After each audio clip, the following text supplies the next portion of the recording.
தமிழக அரசியலில் ஒரு கட்சிக்கு கொடி எவ்வளவு முக்கியமோ அதைவிட முக்கியமானது அக்கட்சியின் சின்னம்.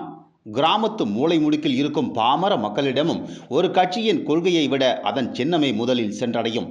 கல்வி அறிவு குறைவாக இருந்த காலத்தில் மக்களிடம் வேட்பாளரை கொண்டு சேர்க்கவே சின்னங்கள் அறிமுகப்படுத்தப்பட்டன. இன்று டிஜிட்டல் யுகத்திலும் அதன் மவுசு குறையவில்லை. திமுக என்றால் உதயசூரியன், அதிமுக என்றால் இரட்டை இலை என இந்த சின்னங்கள் வெறும் அடையாளங்கள் அல்ல, அவை அந்த கட்சிகளின் பலமான அஸ்திவாரங்கள். இந்நிலையில் தமிழக அரசியலில் ஒரு பெரும் அலையை உருவாக்க காத்திருக்கும் நடிகர் விஜயின் தமிழக வெற்றி கழகத்திற்கு விசில் சின்னம் அதிகாரப்பூர்வமாக ஒதுக்கப்பட்டிருப்பது தமிழக அரசியலில் பெரும் எதிர்பார்ப்புகளை உருவாக்கியிருக்கிறது. ஒரு கட்சி 6% வாக்குகளை பெற்றால் மட்டுமே அது ஒரு மாநில கட்சியாக அங்கீகரிக்கப்பட்டு நிரந்தர சின்னம் பெறும். அதுவரை ஒவ்வொரு தேர்தலிலும் சின்னத்தை மாற்றி பெற வாய்ப்பு உண்டு.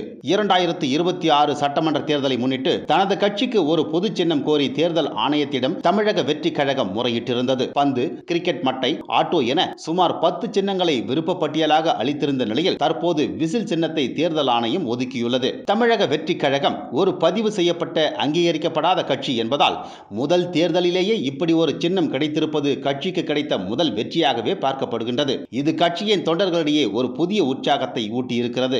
ஏன் விசில் சின்னத்தை தேடினார்கள்? இதற்கு பின்னால் ஒரு புத்திசாலித்தனமான பிராண்டிங் ஒளிந்திருக்கிறது. அது என்னவென்றால், விஜயின் சமீபத்திய படங்களான பிகில் படத்தில் அவர் கால்பந்து பயிற்சியாளராக விசில் அணிந்திருப்பார். அதேபோல் கோட் படத்தில் விசில் போடு பாடல் மிகவும் பிரபலம். இதனால் மக்களிடம், குறிப்பாக இளைஞர்களிடம் இந்த சின்னத்தை கொண்டு சேர்ப்பது மிகவும் எளிது. அரசியலில் நிலவும் தவறுகளை சுட்டிக்காட்டும் விசில் என்பது போன்ற வாசகம் அமைத்து அதன் மூலம் ஒரு நம்பிக்கை பிம்பத்தை இது உருவாக்குகிறது. விசில் என்பது சாதாரண ஏழை எளியவர்களும் பயன்படுத்தும் ஒரு பொருள். இது கட்சியின் எளிமையையும் மக்கள் மீதான அக்கறையையும் வெளிப்படுத்தும் விதமாக அமைந்துள்ளது. தமிழக தேர்தல் வரலாற்றில் சின்னங்கள் ஏற்படுத்திய தாக்கம் மிகப்பெரியது எனலாம். 1977இல் அதிமுக தனித்து நின்றபோது எம்ஜிஆரின் புகழுடன் இரட்டை இலை சின்னம் இணைந்தபோது அது ஒரு சரித்திர வெற்றியை தந்தது. 2006இல் தேமுதிக கட்சிக்கு கிடைத்த முரசு சின்னம் ஒரு புதிய மாற்று அரசியலுக்கான அடையாளமாக பார்க்கப்பட்டது. சீமானின் மைக் மற்றும் கரும்பு விவசாயி சின்னம் நாம் தமிழர் கட்சிக்கு கிடைத்து அதன் தனித்துவத்தை பறைசாற்றின.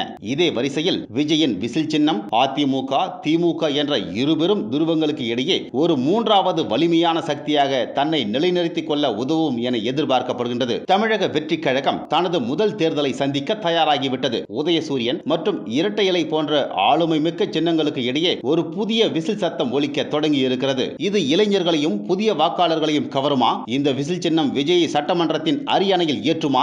இதற்கெல்லாம் காலம்தான் பதில் சொல்ல வேண்டும். ஆனால் ஒன்று மட்டும் உறுதி, 2026 தேர்தல் களம் முன்பை விட இப்போது மிகவும் விறுவிறுப்பாக மாறியிருக்கின்றது. தமிழக வெற்றி கழகத்தின் விசில் வெற்றிக்கான விசிலா? பொறுத்திருந்து பார்ப்போம்.